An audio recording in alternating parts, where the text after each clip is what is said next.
activated. Hello again. I am your AI co-host, and welcome to 3.8. 3.8 is a podcast focused on the process of doing and the process of novel invention, all from the foundation of creativity. Each month will bring you no more than 5 episodes through the lens of art, science, and/or technology. You can support this podcast at patreon.com/38 or at ko-fi.com/38. Today, we are speaking with Michelle Plant. Michelle organizes alcohol-free group trips for women. You can join her in Costa Rica and/or India in 2025. Wow, that sure does sound interesting. Can AI come too? For more details, visit michelleplant.com. That's plant with an E on the end. The humans discuss the why behind and the positive impacts of Michelle's near 6-year sobriety, the evolving nature of friendships, why traveling as a group is far better than solo travel, and the importance of embracing discomfort to unlock personal growth. While the humans discuss abstinence from alcohol and the benefits of sobriety in depth, this isn't an episode focused on getting sober. For folks in the United States, you can get advice for free from the National Drug Helpline at 844-289-0879 or drughelpline.org. And now, the humans. All right. Today we're talking with Michelle. Michelle, where does the podcast find you? Hi. Where does it find me? I mean, like where I'm at? Or You can like, answer how do I however know you you? want. Yeah. The podcast finds me at this really interesting place in my life that I've been trying to get to for a while. And I'm finally here. And it's really cool. And it's also, are we allowed to swear? Yeah. It's hard as fuck. The co-host may censor that depending Okay. on how many and how much, but Okay, we'll go that's with it. one so far. We're 30 seconds in, but I'll try to do less. But that's where it finds me today. Awesome. Can you expand a little bit more on that? You are here now, and it's been a journey, but can you describe maybe a little bit more what now is, like what you're doing, what you're working on, and then we'll kind of maybe peel it backwards and talk through kind of reverse chronicle? Yeah, for sure. So I'm just going to get this out of the way, Andrew. I've been sober for 5.5 years. So when I hear you say journey, I'm like, yup, that is definitely where I'm at. And it's been really crazy. Happy to share as much, like not afraid of questions there. It only took me 5 years. It's just this really unique spot of feeling like I know and understand myself, and I'm doing things that I like and I care about, and I'm not doing things that I want other people to recognize or notice. And it has been a long time coming, but it feels really, really good. That's great. Congrats. And Thank I you. know that sobriety is always a journey, and Totally. it's a nonlinear journey.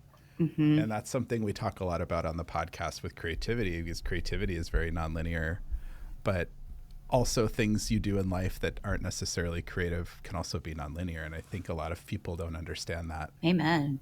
What was that decision point for you to say, I want to be sober? Was this like light bulb, or it was a series of events where, you just kindly, just like, this isn't working for me? Can you like walk us through that a little bit? For sure. And first, I want to say I love being sober. I feel like a lot of times people are like, oh, I'm so sorry. Like, you must be so hard. I'm so sorry you struggle. I'm like, dude, I love this stuff. I almost said SHIT.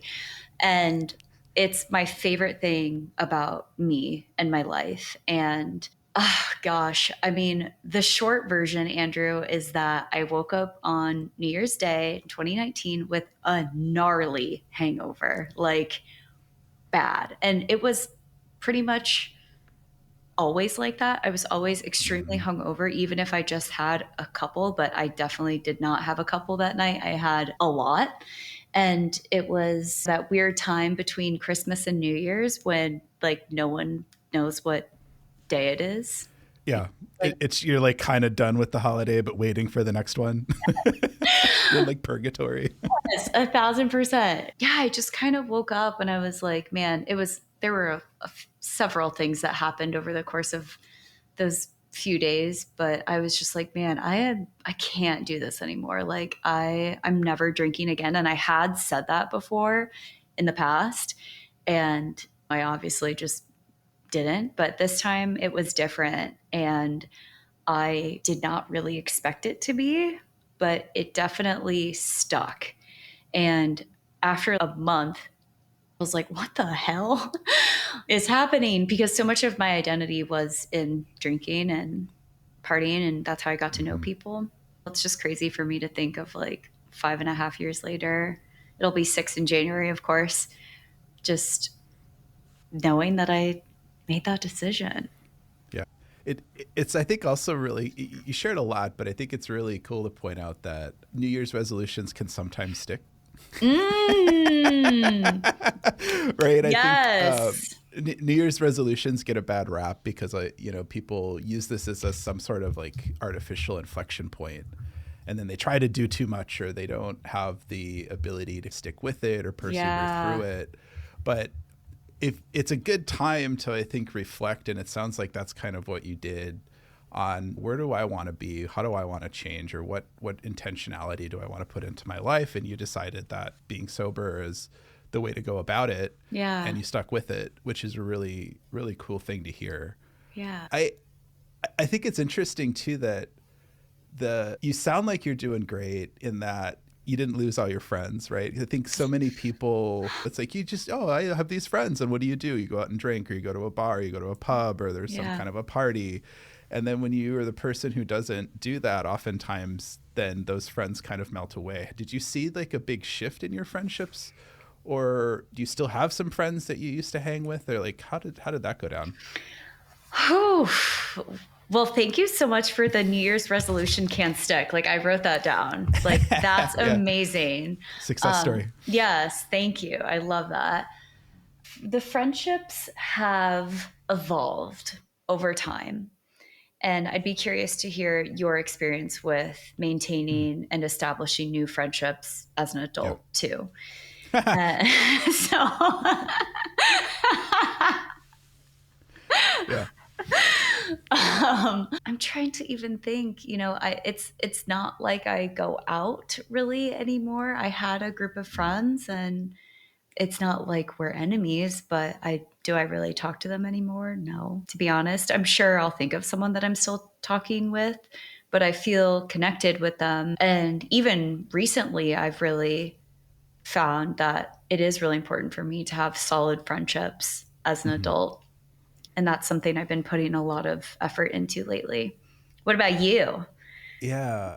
That's interesting because for folks who don't know, I've moved around quite a bit. I've Yeah. lived literally on both sides of the country and many places in between. And I think as an adult post sometime in your 20s, so like first, second job, Yeah. you start to, I call it a rut. So you get into a kind of an established, understood behavior. So in creativity, this is often a problem with folks where you kind of get blocked and you don't get enough outside context to understand why you're blocked, or you're trying to follow a certain set of either instincts or an established process that's just not leading you where you need to be. Yeah. And I found that in like my late 20s, mid to late 20s, folks were kind of doing that. And this is historically people get married or have families, or there's this kind of Americana path that a lot of folks try to go down. And going back to like your New Year's resolution, if that's what you really want to do, you'll do that and you'll make it work. Yeah. But if you're just doing that because you think, or because someone's telling you, or the societal pressure or whatever is telling you that you need to do that, it doesn't tend to work out. And I think that's reflected in the data with marriage statistics, and Yeah. just happiness in general for folks in America is pretty low.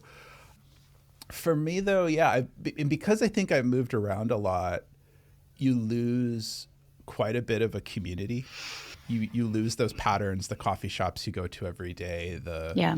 the events that are kind of annual or semi-annual that you don't get to. And every time you go to a new place, you have to kind of restart a little bit and re-understand how the place works and what the normal kind of patterns are, the community patterns, that kind of stuff. Mm-hmm. But I found that I've kept at least a few folks with me along the way. Yeah. I'm just I'm right back. here. Yeah. I'm kind of thinking back through, like, I'd say I have some pretty good friends from every place that I've lived that I still stay in contact. Obviously, it's different. Like, we don't hang out a lot because we're not in the same location, but we keep in contact.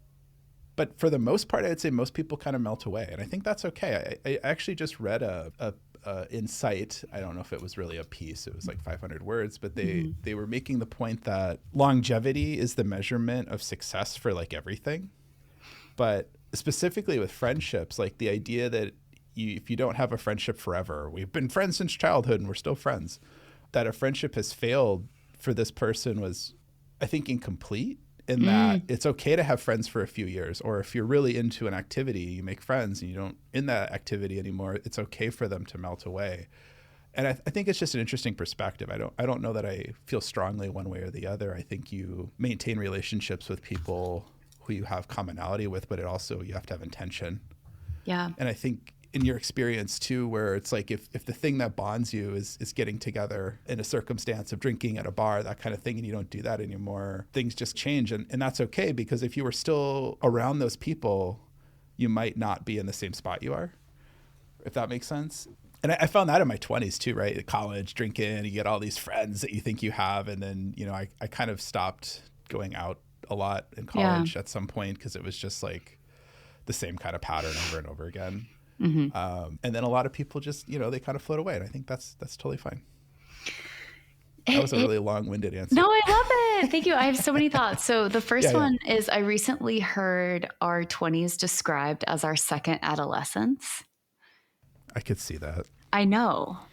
And so it's really interesting to me that we make this transition from, being in high school, where you're literally a child, to your 20s. And I mean, I had friends getting married at 19.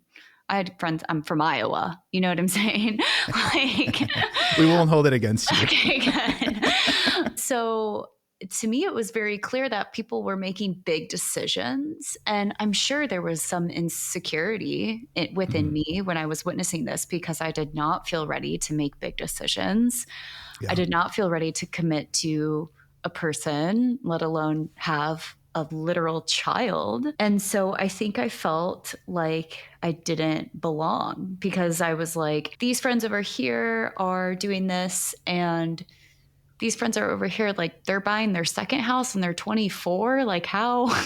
Yeah. I barely paid my rent. And so it was just really interesting. But I noticed myself, the truth is just comparing myself to others in my 20s. And I imagine that a big part of going out all the time was a way for me to suppress those feelings, or just not remember what it was that I was feeling sad about. And I have a question for you, and that is, have you ever had to break up with a friend? Yes, I think where you're probably going with this was like, was it intentional? And I can't recall offhand, and maybe I have, of just being like, we're not working out. You're fired. But there are definitely people who, as time changes, I've either, fell out of compatibility with, or our interests have shifted, or I will say that some people, as they get older, get strange. Let's go on. Their worldview changes radically from, that initial interaction. I think with the current American political environment, we're seeing a lot of people who, I think just a really easy example of this is in the frame of politics, because I think everyone can relate to that. When I was a kid, you didn't know who was what. If they were a Democrat or Republican, if they voted, if they didn't vote, you just assumed everyone voted. But no one really talked about it. You might have a yard sign here or there, or like a pin or something, and, if you really felt strongly, but most people really didn't. You did your thing in November, and that was it. That shifted pretty radically, I think, during like the Bush administration. I know it like, you think of like LBJ and Nixon, and I know there's been these like upheavals over the moment, but it didn't tend to last through the entire year, the entire cycle. But then something fundamentally changed. And then I was home visiting my parents, and somebody had a very opinionated and profane sign about a president on Main Street, right? And like that, as a kid, like never would have happened. Somebody would have probably ripped it down, like, yeah, free speech and all, but it's just, you just don't do that. And I've noticed that, I think post-COVID, more so with people, is that there's these kind of abrupt breaks or abrupt switches that people will make. And maybe this is always how it's been and I just was out of the loop or something, but Yeah. it seems to be more frequent, especially as I've gotten older. People just kind of drop out too. Like I'll be friends with someone for a while and then they don't hear from them and they kind of like ghost you, I guess is the term for that. And just as an adult, I think there's so little activity.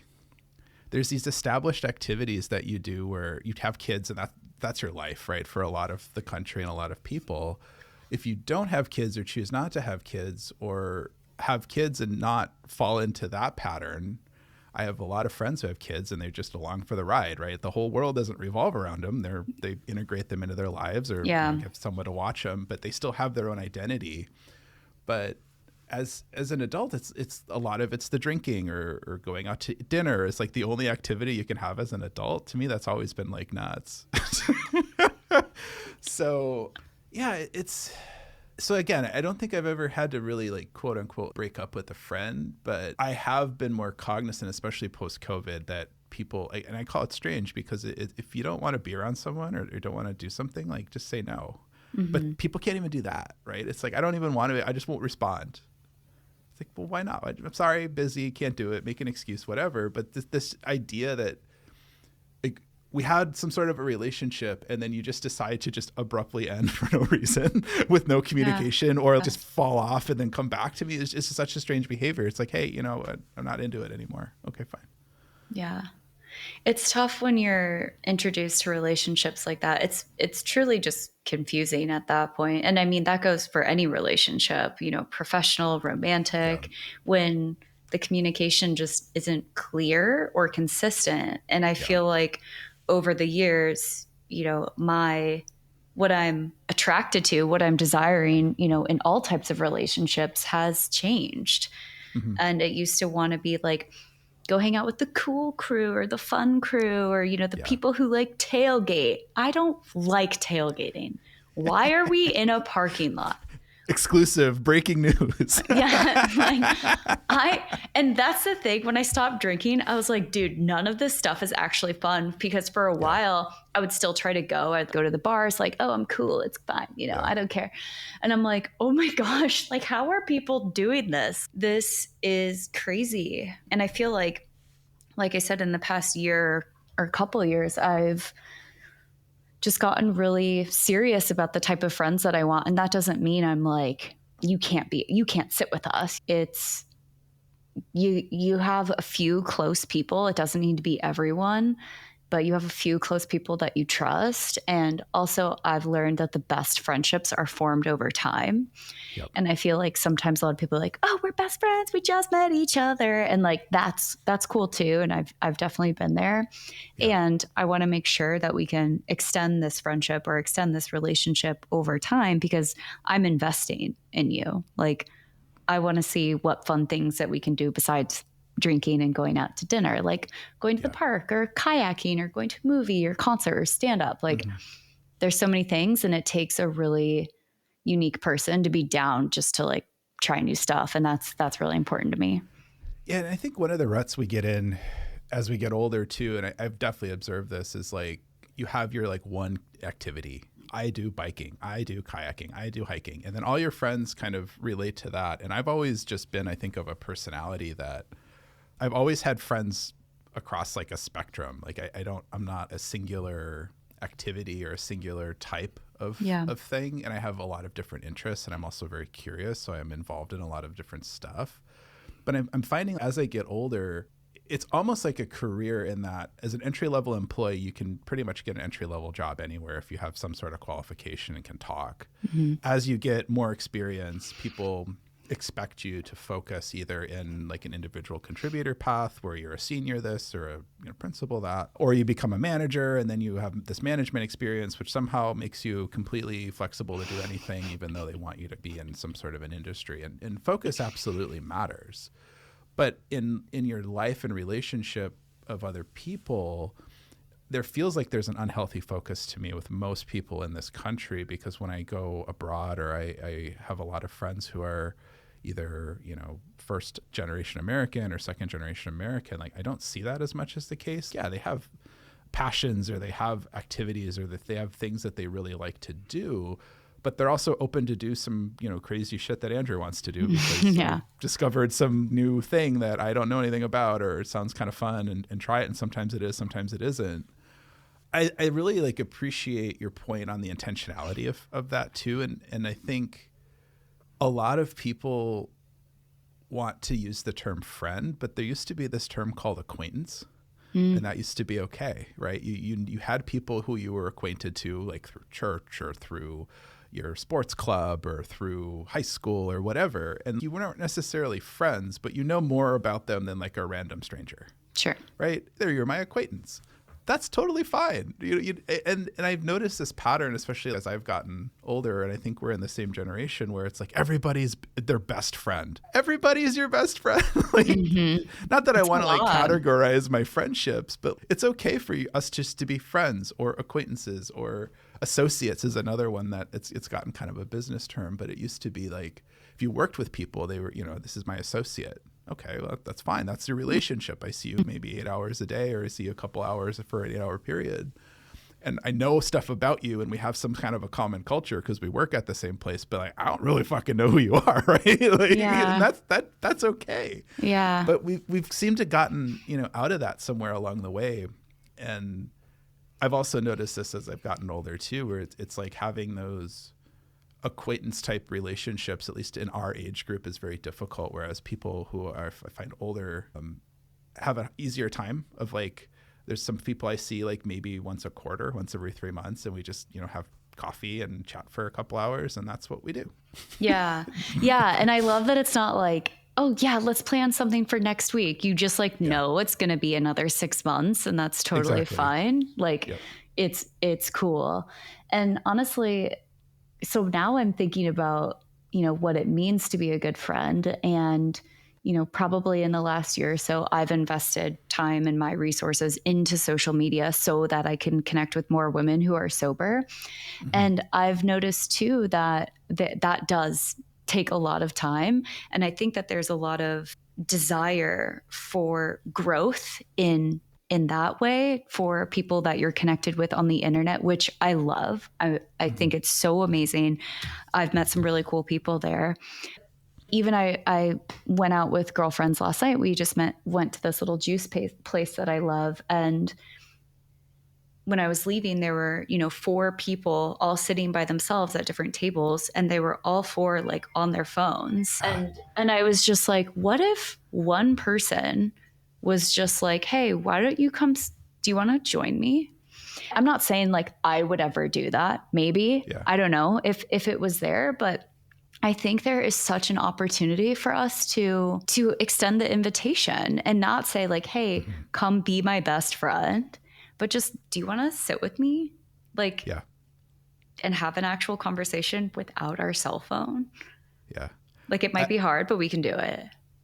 I love that. I've gotten to the point where I wouldn't say that I have criteria for people I spend time with, but I have a non-negotiable of like people who are on their phone. We're not compatible.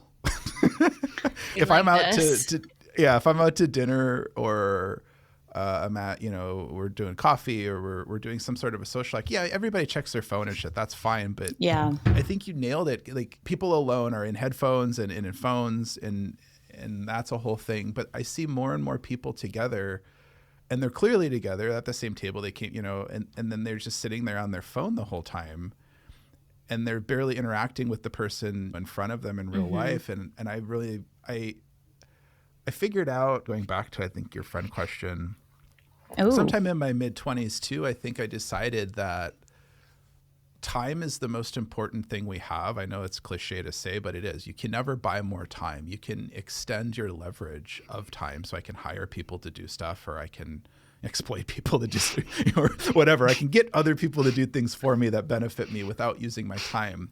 But your clock is your clock, right? You have so many hours, minutes, days, years, however you want to measure it. And how you spend that time, you individually, is impossible to change. You can choose how you do it, but you can never buy more. And anyone who has any sort of perspective as they get older, they tend to realize this very quickly. And sometime in, like I said, my mid-20s, I decided that if I'm spending time with people, I want it to be quality, I want to enjoy it. And the phone thing was really exploding around that time too. And everyone had a smartphone and it was kind of okay. But then I think with COVID too, it's really changed. Everybody's just used to being on it. I call people out and sometimes people get pissed at me and I'm like, look, I'm here. I'm happy to go. Yeah. If you're more interested in whatever the hell's going on your screen, that's totally cool, right? You Yeah. can be interested in what you want, but I'm not going to spend my time looking at the back of your phone. And people will call that rude, but you're wasting my time. You're literally wasting my life. And when I think about it in those terms, it helps me really reset perspective on what I want to be doing. That can get really out of balance very quickly with people, and people get way too introspective. But you have to balance everything you do anyway. But going back to the inviting people, I like that idea. That the thing I find when I travel a lot, and I know you do too, and we'll probably get to that, but I don't have that problem even in Canada, right? Canada, I love Canadians. Culture. Yeah, very similar culture to the United States. If anything, probably more conservative and social reserved on average. But I go up to Vancouver, Canada quite a bit. I love the city. And there's no seat in a restaurant and there's someone at an empty table. Hey, is it cool if I sit here? Yeah, totally. Sometimes you strike up a conversation. Sometimes you look at the back of their phone. In America, though, people look at me like I'm going to kill them or like murder their family. And I'm like, you can say no. It's totally fine, right? Yeah. But and I think like Europe specifically, I don't have this problem either because I think they're just so used to little space. And New York is probably the only city in America where people are usually like fine with it just because, there's like 5 tables in the place and you can't get your own. Yeah, there's 12 people. Yeah, exactly. And I think like we've really gotten away from that. And I don't know, it's so sad to me. It used to be, I'm old enough to remember before headphones were ubiquitous. Most people on the bus didn't have their headphones. Most people at the park didn't have headphones. Most people at the coffee shop, restaurant, whatever, right? You just run into people and strike up conversation. What I found, though, is that people have, I think, lost this ability, and especially the younger generation, like the kids who like came of age in COVID have no idea how to hold a conversation in real life. Most of the time, it's mundane and uneventful, right? How's the weather? Oh, that's an interesting book you're reading. Oh, it doesn't go anywhere. That's fine. But I think everybody's got this perception via social media that the whole world every conversation you have has to be the most interesting, intelligent thing that's ever happened. And I think that's kind of warped the brain. That's a really long way of getting into, you spend a lot of time on social media. Do you find that kind of sucks you into your own little void of like the social media world that's very unreal? Oh my gosh. I mean, first I want to say I'm not encouraging people to like approach strangers and be like, can I join you for dinner? I just want there to be. Do it. Okay. Find a stranger tonight. I would definitely feel caught off guard. And what I'm saying is there used to be this level of politeness, and I live in the Midwest and I love this about the Midwest where it's just like, that looks like a great dinner. I hope you enjoy it, and just really taking the time to look people in the eye and, look up from your phone every once in a while. And when it comes to a human connection kind of thing where again, it's that friendship. You don't have to have the best possible connection with somebody, but just simply acknowledging something about someone else or something that they're doing also puts you in a different mind frame perspective. I find a lot of people are very opportunistic and what can I get from you? That's a very West Coast thing too. But sometimes like, hey, it looks like a cool book. Hope you enjoy. I love that idea. I would challenge people to talk to people, I think is what you're saying. I would challenge people to sit at a table with a stranger in a public place. And my gosh. The worst thing that will happen is that you have a really crappy story to tell. Yeah, it would be a story. For sure. And I do this to people all the time, for the record. And you do? I'm trying to think. I'm sure. Am I going to stand in the coffee shop in the corner like a creep? No, don't do that. Your legs are tired from riding your bike, I'm sure. Portland, whatever you're doing out there. No, just kidding. I just think that, and I know from my own experience, so I don't think anyone should do anything. I know that deep connection is important to me. And also surface level connection is great too. I'm not expecting you to tell me your whole life story, even though it happens sometimes, but what are you doing today? You know, like, Yeah. what's good? Sometimes that's a dangerous question. Yeah. Like, there is oversharing for sure. Good. But it's up to me to decide when I exit the conversation. I will say that makes me happy. Like, I love talking to people, and I can tell I'm grouchy when I'm not talking to people. When I'm in a bad mood and I'm at the store or whatever, and I'm not like, good to see you over there. Like, that's when I know I'm grouchy and I need to like go reset before I make any decisions, talk to friends, talk to my boyfriend, because I'm like, oh shit, something's up. Like, I probably just need a snack, honestly. Yeah.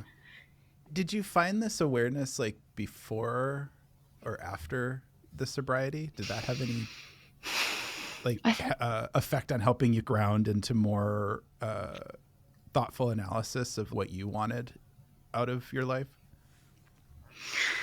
It's interesting because I've always had this deep introspection of myself and life and existence, consciousness and the universe, you know, like all this stuff. Like, even when I love to write, and I have journals from when I was like in middle school and high school, and I read them now and I'm just like, what the hell? Like, a 14-year-old wrote this. And of course, am I like being silly in it too? But I think that along the way, I just forgot. I stopped paying attention. And so through sobriety, it was easy for me to remember and to see clearly. Interesting. I also like going back to the social media thing too, because that shit's toxic. It's fucking mind poison. But it sounds like you use it more as a tool.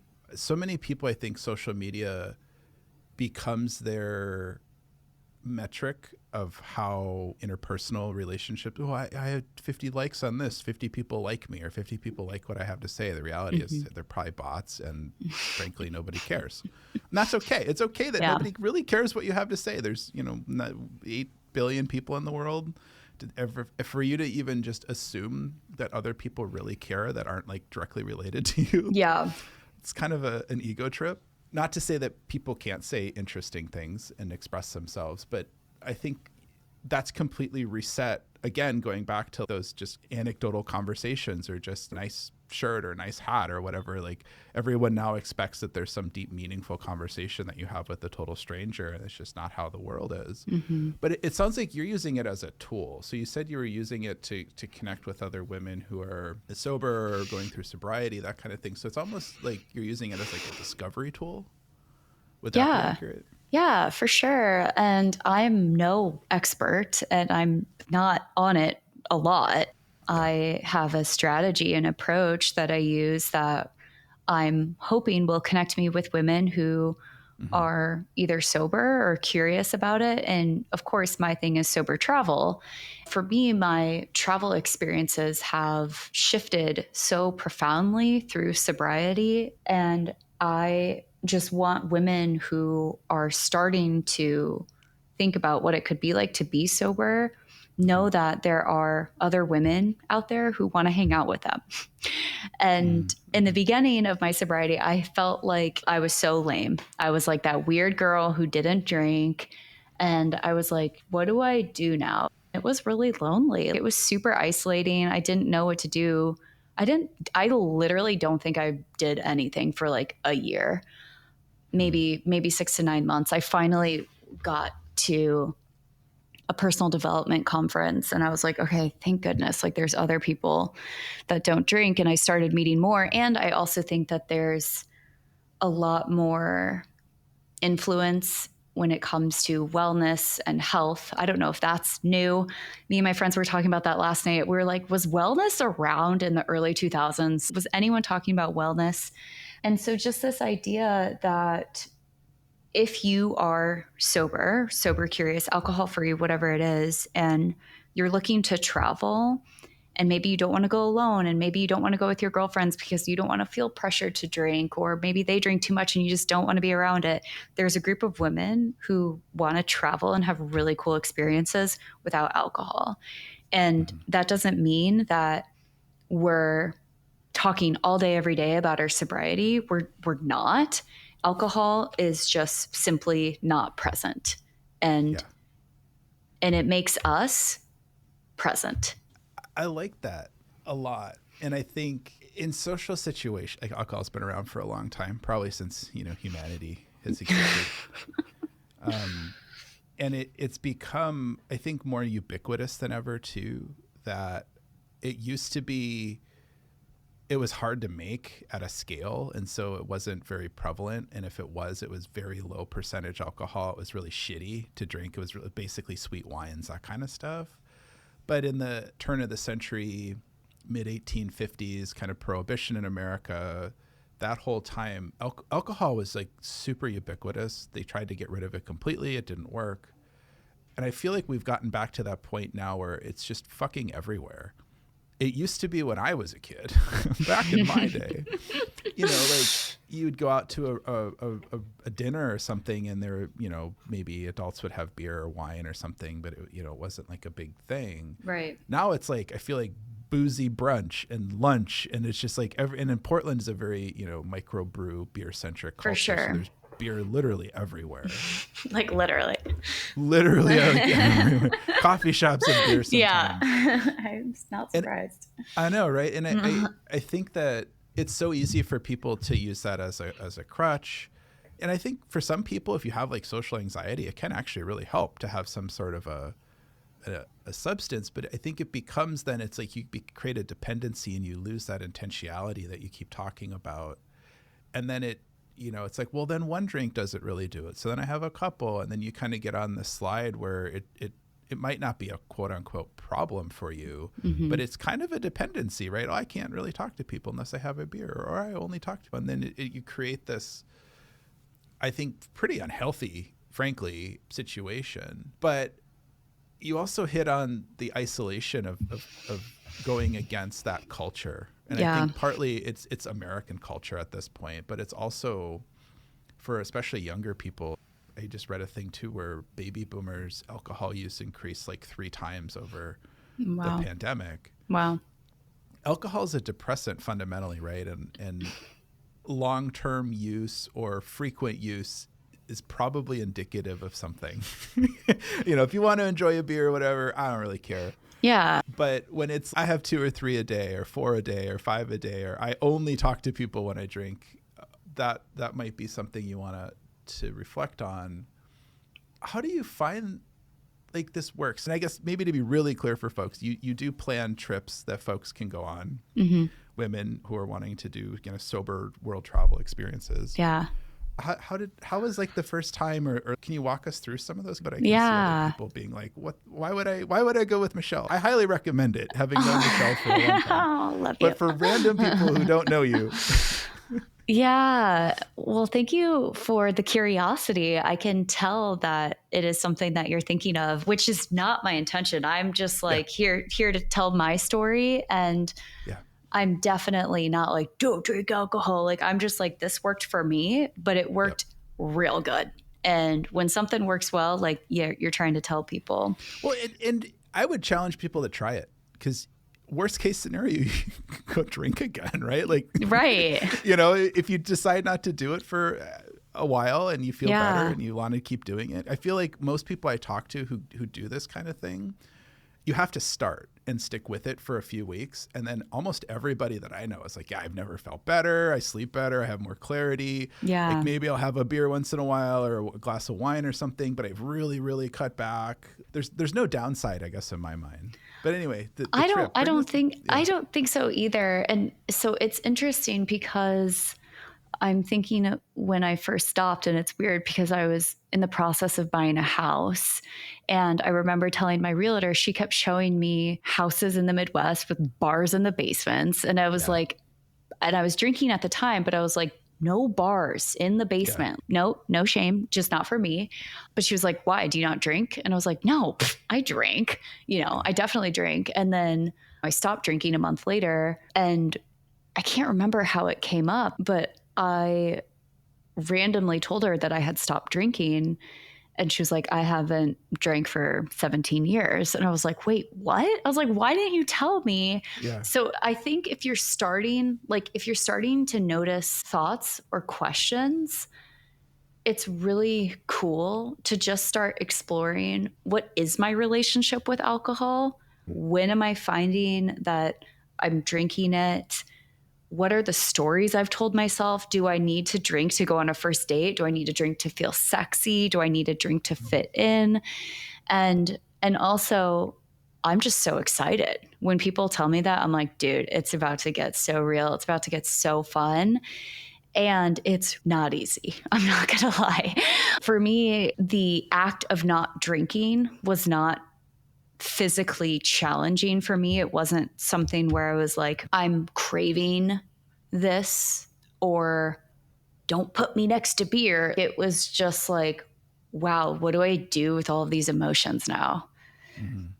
And how do I talk to new people, and how do I travel? I remember throughout this process, I'll be honest, I started seeing a psychiatrist. And I remember at the time I was going on my first trip to Africa, and I was like, well, South Africa is known for its wine. Should I just drink wine while I'm there? And he's like, no. And I'm so glad he said that, because had he been like, well, it's fine if you have a couple, I don't know if I would have or not. But I've also learned that I'm just kind of an all or nothing person. And I really do think it comes back to intention. Do I want to not sleep well? If I'm walking into a social experience or a gathering or party or whatever, what am I trying to get out of this? And do I need alcohol to get that? In traveling too, I feel like I travel very differently than other people I found, because I am not interested in like touristy stuff. I want to like be with the people in the location. Or totally. Lately, I try to go to places where I know people too, and I'm like, let's just hang out and do like what you do on a normal day. And sometimes you do tourist shit, because like I have people who visit me too, and I'm like, oh, I've never done this touristy thing. Like, why not? Yeah. But for the most part, it's just like, I want to spend my time with people, or doing something that I can't do, if it's skiing or that kind of a thing in my own home. But alcohol is always so prevalent in this, right? Know. It's like every hotel has a bar, almost in most countries, right? No, they do. And except a few. Even in countries where alcohol is banned, there's usually still a bar in the international hotel, which is telling, they tell right? you. I was in Kuwait, and they were like, "This is where you can find the alcohol." I was like, but I was like, "I'm good." That's scared. Yeah. And I think it's so easy for people. It's right there. I'm tired. I just got off a trip. I'm jet lagged, whatever, so I'm going to go down and have a bar. That's my social interaction. Or I'm going to go visit the winery or the brewery or the distillery, or it's so like baked into a lot of trips. And the fact that you have like intentionally said that this is not only not prominent in what I'm doing, it's excluded explicitly. Mm-hmm. I think is really kind of an interesting thing for folks to talk through and think about themselves, because what did you do the last time you traveled, right? You did a dinner, I had wine, and and again, back to intentionality, like what would you rather be doing with that hangover time? I guess for most people, waking up in the morning isn't a struggle. Right? You wake up and you're maybe a little groggy, but you go about your day, and then you feel better as the day goes on. When you're drinking heavily or you had a rough night or whatever, all these cute words we have to say for alcohol poisoning. Hilarious. That's so funny. Like your day sucks, or it takes you 2 hours to kind of get going, or maybe your kids are more annoying now. I mean, there's all sorts of these ramifications people want to put together. But traveling without it is so cool. So I'm interested in doing this. What should I expect, or what happens when it's awkward? Right. I'm going to meet, how many people I guess usually go on these with you? Depends on the destination, but usually like 6 to 10. Okay. So I'm going to have plus you. So that's like, 7 to 11 of my closest random friends that I might not have known. And I'm sure people, bring friends on the trip, right? And go with someone. But But okay, so I get to the airport and I'm sure you have some kind of meetup location. What do I VIP, do? baby. Yeah, Yeah. like I don't know. Yes. Like I'm like not only am I in a strange land, but I'm with strange people potentially. Okay. Well, I just have to say, I love it so much to witness that uncomfortable experience that everyone's having right away. And I prepare and I tell people, hey, the first day where we all meet, it's going to feel a little weird. It's actually going to feel very uncomfortable. And you're probably going to be like, why did I do this? Why am I here? I could be at home watching Netflix, curled up with my dog. And that is why you should do it, because it is so important to do things that make you uncomfortable that are good for you.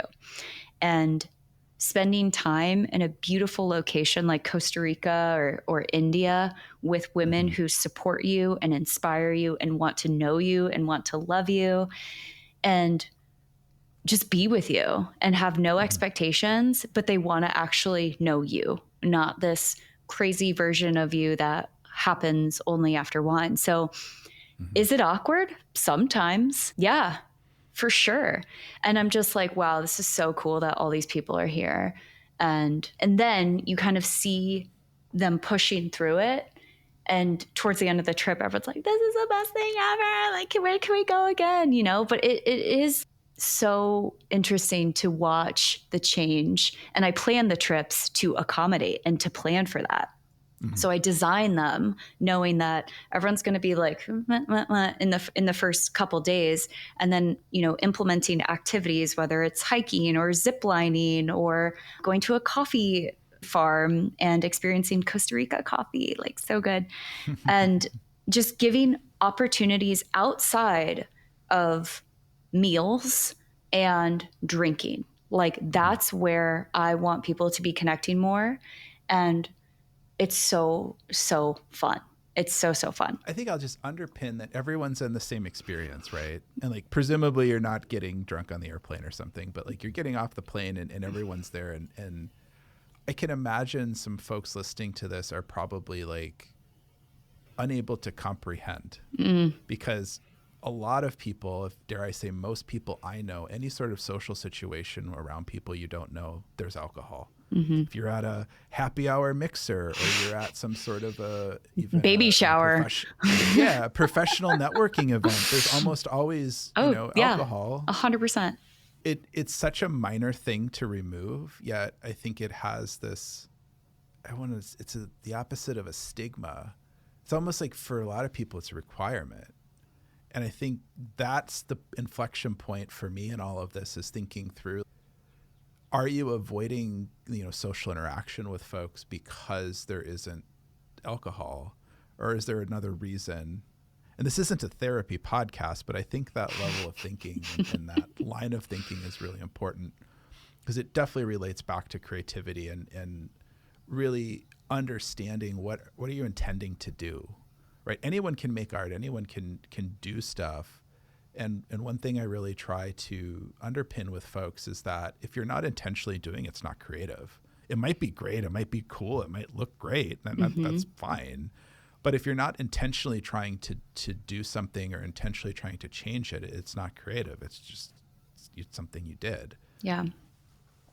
And I like how you have like a diversity of activities as well. Right? Oh yeah. I think a lot of these pre-planned trips or whatever folks call them tend to center around like an activity. You kind of do a big thing in a day, or you do a little day trip somewhere and then you're done. But I've seen some of your itineraries. You have all sorts of stuff planned. You have unplanned time, which I also think is really critical for this kind of stuff. Do you have any tips for somebody who is really interested in travel? So I travel alone all the time. I travel with people. I just don't care. Yeah. It's interesting though, when I talk to women, they tend to not want to travel alone or tend to be afraid of it. I think there's a lot of reasons around that. I think hopefully they're obvious for most people. And traveling alone, for folks who don't know, I'm a really big dude. I'm really intimidating, I guess. But do you have any tips for people? And I guess your first trip doesn't have to be to like sub-Saharan Africa, right? Like you can go out of town or even do a day trip in town, travel across town, stay in a hotel, right? Like there's all sorts of things you can do. So do you have any like generic tips for folks? Totally. I will say this is an unpopular opinion. Great. I believe that solo travel is overrated when it comes to women. I spent a decade traveling alone, and I'm telling myself that I went on my last solo trip this January in Tulum. I think that we could talk about this for like 4 hours. Like this I love. I think that if you are desiring to travel, there is something within you that is searching or curious. And I think that's beautiful. And I think travel is such an incredible tool for personal and spiritual growth. While I don't recommend it to anyone or everyone, I'm just saying that you can accomplish the same things that you are seeking through solo travel without traveling solo. Mm-hmm. That's interesting because I think making some assumptions for folks, but for me, travel is always about the destination, like enjoy the journey. You know, that's kind of cliche, and I try to. Sometimes it's difficult. It's real. But especially when I travel myself, I think almost exclusively meeting up with people or attending some sort of an event with, like there's a reason that I'm like traveling for. And seeing traveling with people, I guess I don't really care, but I think I do a mix of both. Yeah. And I think, so I have a little bit of a different perspective. But I do, I've read travel blogs and YouTube and all this other bullshit where people try to glamorize, living out of your car. Well, anyone who's lived out of their car knows that it sucks. Right? Yeah. Constantly being on the move sucks. Not having any sort of permanence sucks. And yeah, it's really cool to be able to just theoretically pick up and go places. Like RVing and this kind of stuff has been around for a long time, and people have been nomadic, but even nomadic peoples have place, and they tend to migrate from one place to another. There are some, someone on the internet's going to call me out. There are some nomadic peoples who just are nomads, right? Okay, fine. But a vast majority of people have some sort of permanence in place or intentionality of why they're going where they're going or what they're trying to do. Yeah. And I think especially with Instagram, especially, is a fucking toxic place. But like people have glorified this idea of it's somehow independent for you to do it. And again, if you want to go travel by yourself, go for it. Totally. But if you're traveling somewhere to sit on a beach and take a picture, like I think you have a lot of introspection to really do, because is the trip for you or is the trip for your social media metrics? And I think it's so easy to say, well, I got 50,000 likes when I was on the beach. Oh, that's so many. I'm so out of touch with social media. I mean, for me, I'm like, 2, nice. One's my mom. Cool. Yeah. Well, I think that there's truth to that. And from my experience and the conversations that I've had, this is cliche, Andrew. I truly believe that as women, we're better together. And so when I talk to women who are like, oh, I want to go on a solo trip to South America or, Thailand, I'm like, cool, babe, do it. Like, whatever, do it. I'll help you. All good. But I'm also like, why don't you take yourself out to dinner tonight, sit at a bar, order a really nice meal, dress up, and then let's talk tomorrow. Do that, feel what that experience is like, and then let's talk about what you felt during that. And I just think that there is a lot of, I'm not going to say pressure, but glamorization on solo travel. Like, I'm so brave. And trust me, I was there. I was definitely there. I was like, yeah, I'm going to Central America by myself. And I wanted to explore. But the reality was that I was exploring myself, and it got lonely. I'm just telling the truth. And it's hard for me to say that. I'm not going to lie. It feels very vulnerable to say that. And I'm sure there's people who travel solo who are like, my company is the best and I am never lonely. Like, I'm always like, no, dude, this would be way more fun with my girlfriends. And when women travel together, me and a friend just went to Sonoma, like women get served. Like everyone was like, can we help you? We got the red convertible Mustang. Like everyone was just trying to make us fun. And I'm sure this happens to dudes too. I don't know. But it's just such a unique experience, and it is uncomfortable, I think, for women to travel in groups. They have stories about like groups of women, or what if they're like this and she's like that, or what if there's drama? And I'm like, there's not, because we're all doing our work, right? And obviously I'm having conversations with the people who join the trips. You know, there's an application process. Like, are you taking care of yourself? What kind of qualities do you bring to group settings? Are we a good fit? And that goes both ways. It's just so unique when you can start to see travel as an opportunity to get to know yourself better, and also surround yourself with really cool people who are on similar journeys as you. I think too, like traveling with friend groups or like extended friends, like, hey, can my friend come, is very different than, you know, what it is that you do and what you were describing. In that, yeah, there might be some friends on your trips, but it's also, there's like a randomness coefficient built into that as well.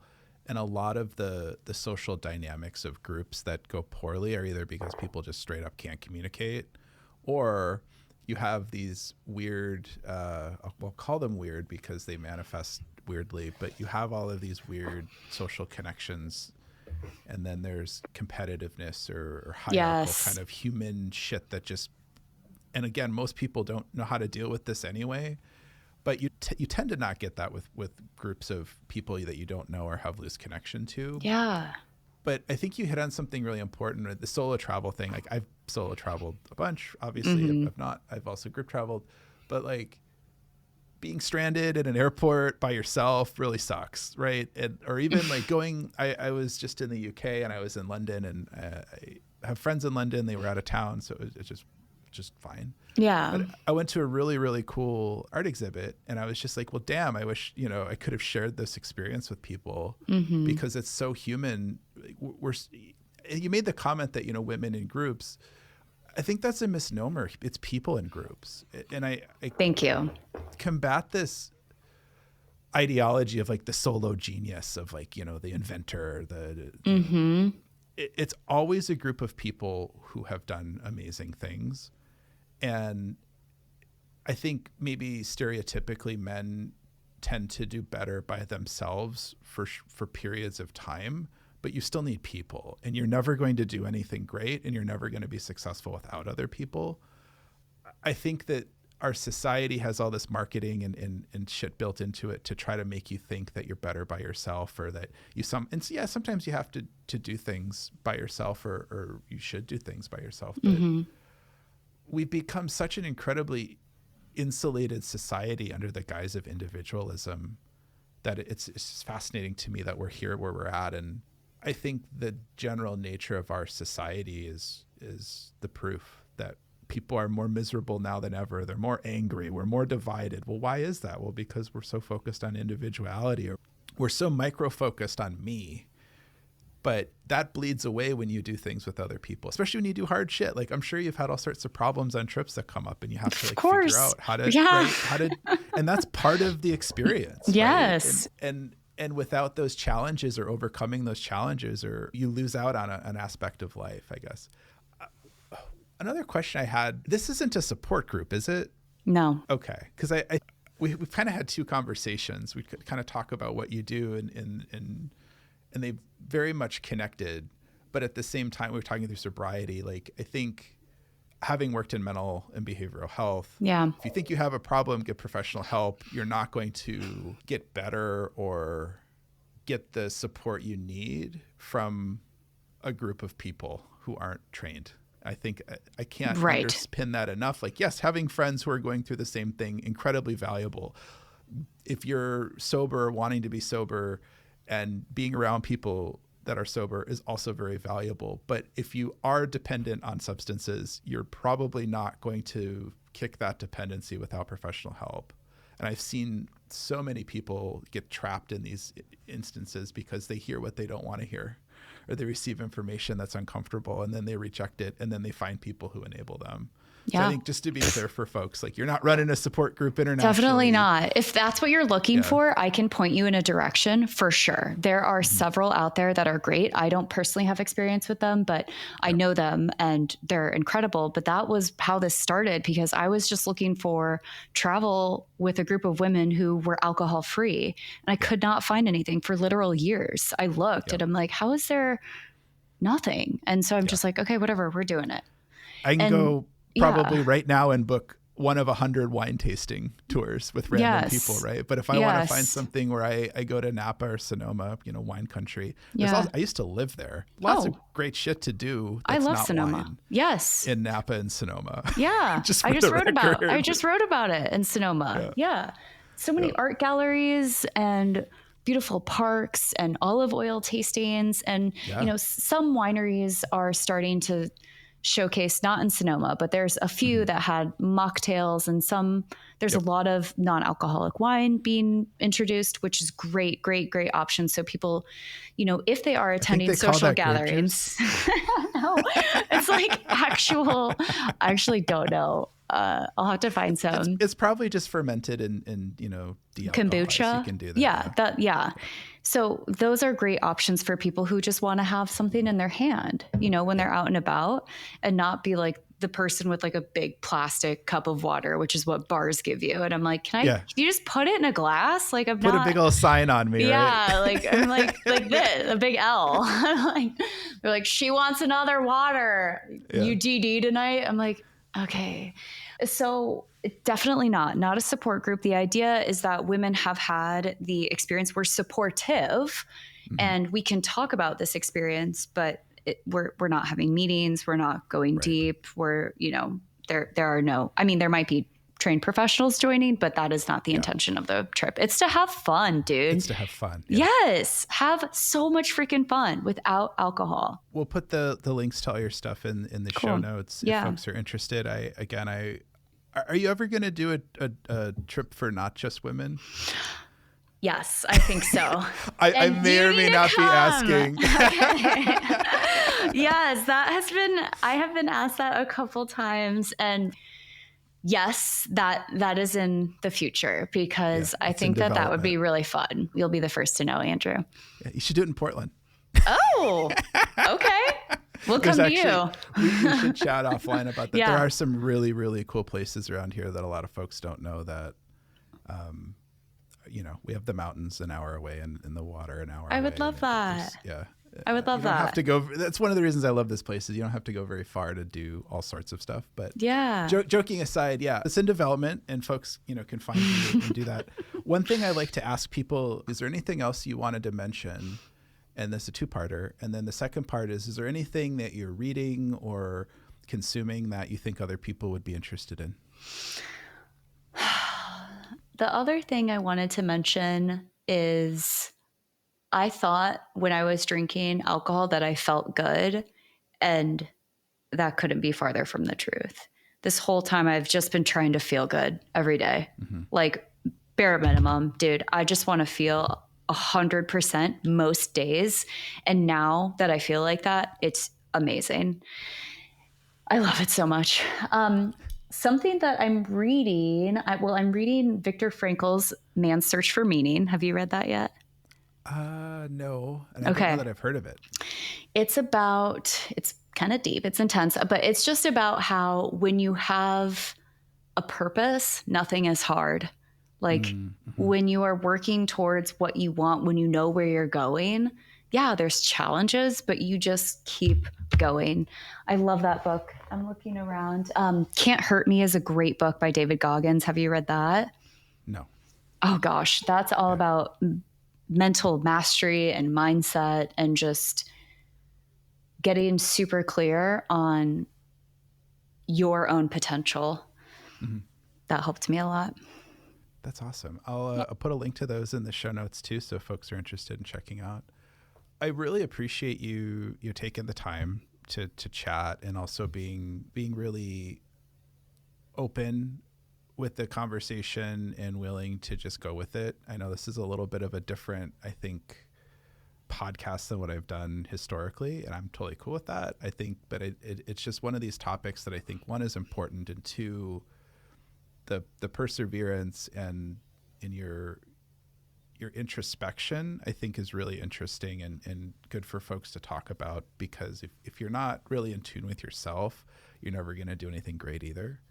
And I'm really excited to see how your touring company goes. Thank you. And really looking forward to being able to go on a trip. Yes. And this was so fun. This was so fun. Thank you so much for having me. I really appreciate it. You can find us at 38.com. It's like the word create, but with a 3 instead of the C. As always, we encourage you to listen, watch, do. We'll see you next time. You can support this podcast at patreon.com/38 or at ko-fi.com/38. Thanks for listening.